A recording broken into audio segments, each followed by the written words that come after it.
Hola, queridos estudiantes. Vamos a comenzar esta cápsula se trata de las cartografías, ¿no es cierto? Haciendo una brevísima introducción, porque muchos de ustedes ya conocen el tema, saben de qué se trata. Entonces todos sabemos que la cartografía es la ciencia que se ocupa, ¿no es cierto?, del estudio, la elaboración de mapas. Entonces tenemos este tipo de mapas, ¿no?, que es como el tradicional. El que ven al fondo es un mapa muy antiguo. Eh, Acá les traje esta imagen como para que se hagan una idea del mapa más antiguo que existe, ¿no es cierto? Se trata de una representación abstracta, ¿no es cierto? En este caso un diagrama que combina esta idea de un mapa esquemático con una descripción de las islas míticas en el océano, que conectan la Tierra con el cielo. ¿Ya? Es para explicarles que en un mapa hay una mezcla de elementos concretos, ¿no es cierto?, territorio, superficie terrestre, y elementos abstractos, ¿no?, representación de otras cuestiones. Entonces el mapa aquí muestra la conexión entre el mundo mítico, como lo conocían los babilonios, y está expresado en una escritura cuneiforme. Solo para mostrarles es un mapa antiguo, ¿no?, como para conocer la historia de estas cartografías. Acá tenemos este otro mapa del mundo, ¿no es cierto?, como lo solemos ver, que es en 2 dimensiones, entonces tiene que estar aplanado el mapa mundi. Pero nosotros vamos a trabajar otra idea de la cartografía, ¿no es cierto?, acá en nuestro territorio. Por eso les quise presentar estos dos mapas, o planos, mejor dicho, porque entre los mapas están los mapas, las cartas y los planos, que se diferencian porque tienen eh, distinta relación con el detalle, ¿no es cierto? Uno va a mostrar de más lejos, por así decirlo, una superficie más grande, y otros van a ir mostrando superficies más pequeñas, como el caso de una ciudad, en este caso, Valdivia, ¿no? Puede ser un plano de un barrio también, o un plano de la Facultad Isla Teja, para poder ubicarlo. Entonces tenemos a la izquierda el plano de Valdivia en 1798, que vemos que se diferencia muchísimo del plano turístico al que estamos habituados hoy en día, que es el de la derecha, ¿no es cierto?, donde podemos ya reconocer algunas calles, algunos barrios, y también algunos puntos que ahí aparecen como circulitos de colores, pero que son los puntos importantes para este mapa, cuyo objetivo es mostrar, ¿no es cierto?, una Valdivia turística, una Valdivia más bien para quien visita o pasea, y muchas veces para gente que viene del exterior. Bueno, ¿de qué vamos a hablar nosotros ahora? Lo que nos interesa a nosotros acá es otro tipo de mapa, ¿no es cierto?, que se vincula al trabajo que estamos realizando en este curso de seminario de proyecto transdisciplinar. Entonces nos estamos basando en la visión de los iconoclasistas, que es un colectivo que propone la idea de una cartografía colectiva o un mapeo colectivo. La idea es explicarles un poco a través de esta cápsula de qué se trata este mapeo colectivo, cómo lo pueden realizar, para que les sirva como una herramienta para los trabajos que están realizando en la clase. En la página web, que les dejo la referencia, la premisa de este colectivo es investigar, colaborar y compartir, ¿no es cierto? Y justo con esas 3 palabras está este dibujito, ¿no es cierto?, porque la idea es que todo ello lo grafican, ¿ya? Graficar significa poner en imagen o poner en dibujo, en iconos. ¿Ya? Ellos son los iconoclasistas. Ahí está la referencia a la página, donde está todo el material en el que yo me basé para hacer esta cápsula, que es iconoclasistas.net. El colectivo está compuesto por una investigadora, Julia Riesler, ¿no es cierto?, y un artista gráfico, Pablo Ares. Entonces ellos juntaron, ¿no es cierto?, trabajaron interdisciplinariamente para realizar este tipo de proyectos de cartografía, ya que pudieron ir colaborando, integrando ambos saberes para generar una herramienta que es de uso general, de uso público. Bueno, entonces, para lanzarnos a mapear, que es la premisa del colectivo, ¿qué es el mapeo colectivo? Sería la pregunta inicial, ¿no es cierto? Se trata de un proceso de creación para la construcción de un relato colectivo. En este sentido se diferencia de la cartografía anterior que vimos que tiene un fin científico, ¿cierto? En este caso lo apropiamos desde un lugar de creación. Y es una práctica, una reflexión grupal, ya la hacemos en conjunto, conversando, debatiendo, ¿cierto? Y facilita el abordaje y la problematización de los territorios, ¿ya? Que pueden ser territorios sociales, territorios subjetivos y territorios geográficos. Entonces, esta herramienta es especialmente interesante para un trabajo como el que nosotros realizamos, inter y transdisciplinario, porque nos permite cruzar los conocimientos de las distintas disciplinas, ¿no es cierto? Y puntualizar en ciertos saberes que nos permiten comprender y señalizar diversos aspectos de la realidad. Entonces, ¿cómo empezar un mapeo? Esa es la gran pregunta. Como el objetivo es el intercambio de saberes y de las experiencias de los participantes en un trabajo colectivo como el que vemos acá en la imagen, ¿no es cierto?, donde todo el mundo está escuchando, conversando, lo primero es elegir el territorio en el que vamos a mapear, ¿ya? Entonces ahí depende de ustedes cómo van definiendo ese territorio. Acá, por ejemplo, pone el ejemplo de recorridos cotidianos, y está este dibujito donde hay dos casas y vemos cómo se va de una casa a otra casa entre medio de las distintas cuadras que están dispuestas ahí. Es un dibujo bastante esquemático, o sea, no busca representar la realidad, digamos, pero es para explicar cómo se puede bocetar este tránsito, ¿no es cierto? En el caso de un tránsito cotidiano, un recorrido cotidiano, pero más adelante podemos ir viendo que hay otras maneras, ¿no? Ahí vemos en la imagen de la derecha desplegado una serie de informaciones. Entonces, primero se puede partir de las distintas escalas de mapas, ya que pueden ir, por ejemplo, de un mapa de un país a un mapa de un barrio. Nosotros vamos a trabajar en una escala mucho menor, ¿no es cierto? No vamos a tratar de representar todo el país porque no hay tiempo para eso, sino que estamos focalizándonos en nuestros proyectos a nivel local. Entonces a lo mejor va a ser un barrio, o a lo mejor va a ser un par de cuadras, va a ser un territorio definido. Entonces el primer punto es ese, definir el espacio donde nosotros vamos a trabajar. El segundo es, como se trata de poner en imágenes, es decir, darle una dimensión visual a lo que estamos trabajando, a la información que estamos levantando, estamos trabajando con esa visibilización, y al mismo tiempo, como se trata de territorios, ¿no es cierto?, que tienen una diversidad, que hay muchos elementos, lo que nos interesa es definir cuáles son los elementos que nosotros vamos a intentar visualizar. En este caso, el ejemplo que nos dan los iconoclasistas es que se puede visualizar algo tan diverso como, por un lado, el relevamiento de especies arbóreas autóctonas. ¿Ya? En el caso de Valdivia sería interesante un trabajo así, porque tenemos una gran diversidad de especies, ¿no es cierto?, de árboles. O por otro lado, podemos querer dedicarnos al abordaje de problemáticas socioambientales o sus impactos en la salud y en los habitantes, y ahí ya sería otro el mapeo que tendríamos que hacer, ¿no es cierto? Tendríamos que hacer entrevistas, ir a buscar a las casas, preguntar en los servicios de salud, etcétera, etcétera.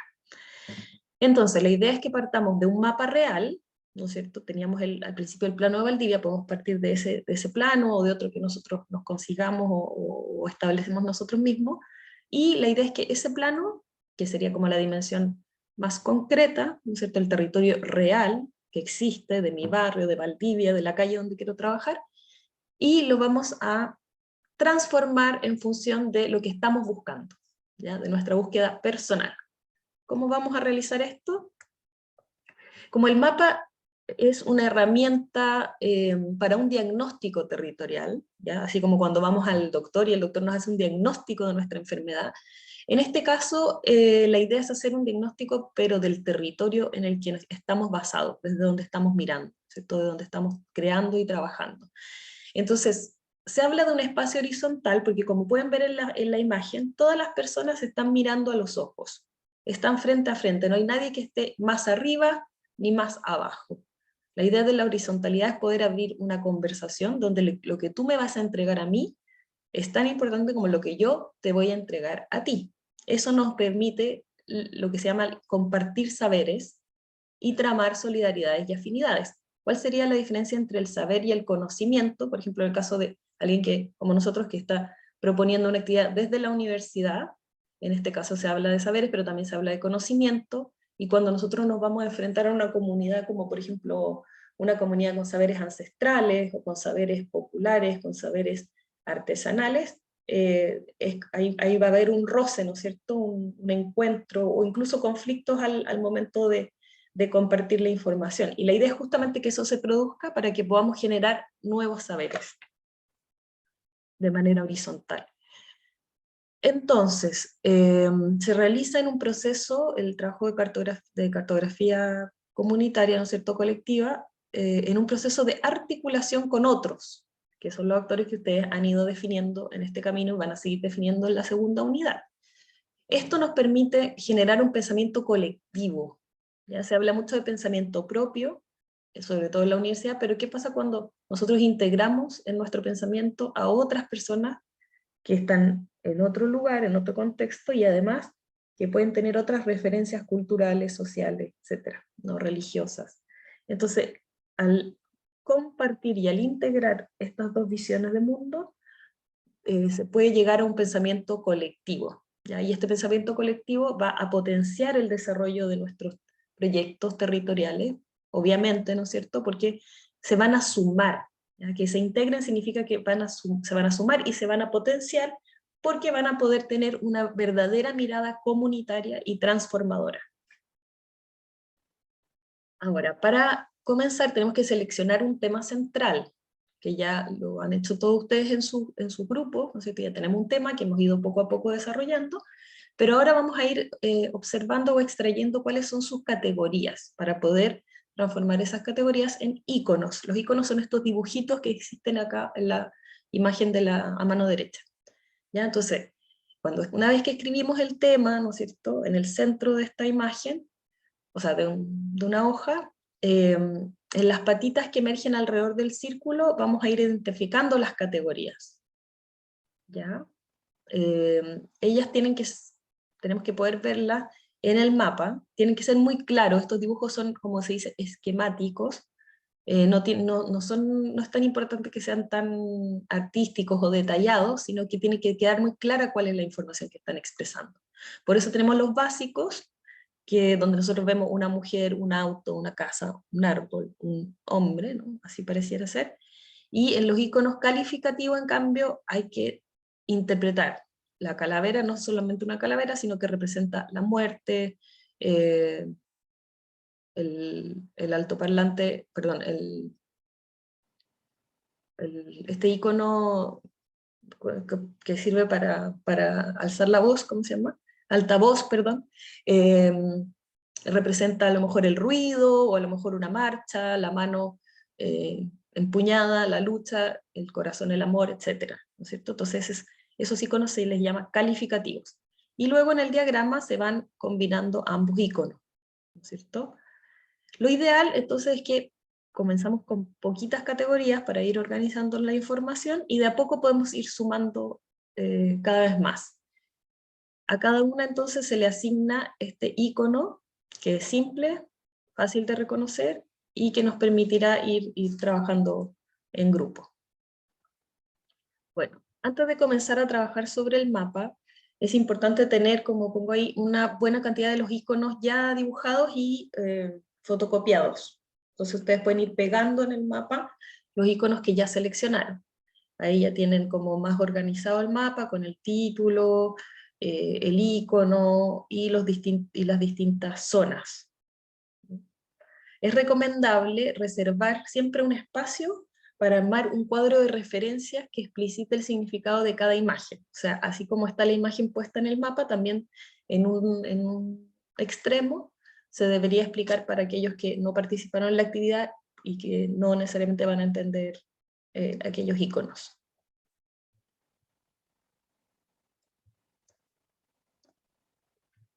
Aquí hay un ejemplo muy interesante, les dejo la referencia del proyecto real. Este mapa que aparece a la mano derecha es del proyecto Casa Mario, que es un gran ejemplo de trabajo transdisciplinario en la ciudad de Montevideo, Uruguay.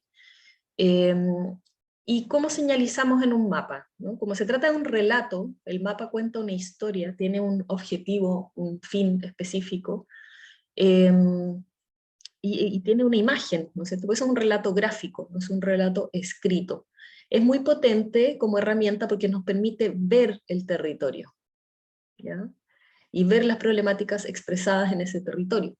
Por eso debemos trabajar de manera muy ordenada, para que sea claro, este es como el ejercicio previo a lo que sería el mapa, ¿no es cierto? El mapa no va a quedar así, sino que el mapa, una vez que ya se haya hecho ese boceto, como vemos, la idea es que se quede lo más clarito posible para que aquellos que lo lean, que lo miren, puedan entender qué es lo que estamos trabajando ahí.